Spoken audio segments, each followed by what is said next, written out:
Un match nul, 0-0. Normalement, on se dit que c'était ennuyeux à mourir, non? Eh bien, détrompez-vous! Bienvenue, c'est Ambiance PAM TV pour un nouvel épisode.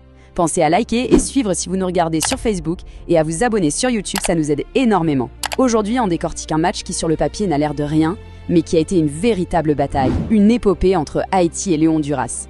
Une histoire de tension, d'arrêt, de folie et d'occasion qui aurait dû tout changer. C'est la question qu'on se pose tous, hein. Comment un match sans le moindre but peut nous tenir en haleine comme ça? Pour le comprendre, il faut vraiment qu'on plonge ensemble dans les moments clés, qu'on revive ces actions qui ont fait pencher la balance d'un côté, puis de l'autre. Alors, remettons les choses dans leur contexte. Attention, ce n'est pas du tout un match amical. On est dans le tour final des qualifications pour la Coupe du Monde. Pour Haïti comme pour le Honduras, chaque point est absolument vital pour garder le rêve en vie. La pression, elle est juste énorme. Et pour essayer de faire la différence, les deux équipes alignent du lourd devant. D'un côté, pour Haïti, on a la puissance de Pierrot. De l'autre, pour le Honduras, c'est l'expérience de Kyoto et le talent pur de Palma. Le décor est planté, ça va être un vrai choc entre les attaquants et les défenses. Et dès le coup d'envoi, ça part fort. Pas de temps mort, pas de round d'observation. Les deux équipes foncent direct vers l'avant et très vite, les premières grosses chaleurs arrivent des deux côtés du terrain. C'est Haïti qui allume la première mèche. Fafa Picao dépose un centre parfait sur la tête de Franz Di Piero. Ouh, le ballon qui frôle la barre. C'est le premier gros avertissement. Et le message est clair. Les grenadiers ne sont pas là pour faire de la figuration. Mais le Honduras, il ne se laisse pas faire. La réplique est quasi immédiate. D'abord Kyoto, puis Benguiche à 2 reprises, qui oblige le gardien haïtien Alexandre Pierre à s'employer. On a compris, ça va être du tac au tac. Le match est lancé. Et juste après ça, Haïti lance un contre-clair. Pierrot part au but. Il a une occasion en or, mais le gardien hondurien, Edric Menvivar, sort une parade incroyable. Le commentateur a raison, c'est en arrêt capital. C'est ce qui maintient le Honduras en vie à ce moment-là. On passe en deuxième mi-temps, et là, l'ambiance change. La fatigue commence à se faire sentir, ça crée des espaces, et la quête du but devient presque désespérée. L'intensité monte encore d'un cran. Et c'est le Honduras qui va nous offrir le moment le plus dingue de ce match. Un geste qui aurait dû sceller le sort de la rencontre. C'est le moment clé. Luis Palma qui se bat pour sauver le ballon. Il centre, et là, Romel Kyoto arrive lancé et déclenche une volée surpuissante. Le ballon s'écrase violemment sur la barre. La technique est juste parfaite. C'est un geste magnifique qui méritait tellement mieux.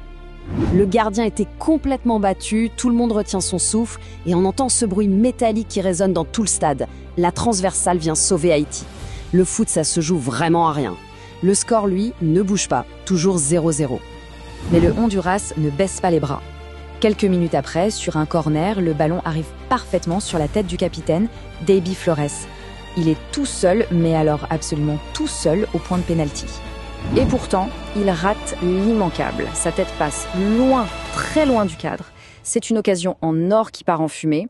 La deuxième en si peu de temps pour le Honduras. À ce moment-là, ils doivent se demander comment c'est possible que le score soit toujours de 0-0. Bon, si les attaquants ont autant galéré, c'est aussi et surtout parce que 2 hommes ont été tout simplement exceptionnels. Il faut qu'on parle du duel à distance entre les 2 gardiens. Ce sont eux, les vrais héros de ce match nul. Si le score n'a pas bougé, c'est grâce à eux. D'un côté, Alexandre Pierre a été un vrai mur pour Haïti. Il a gagné tous ses duels importants.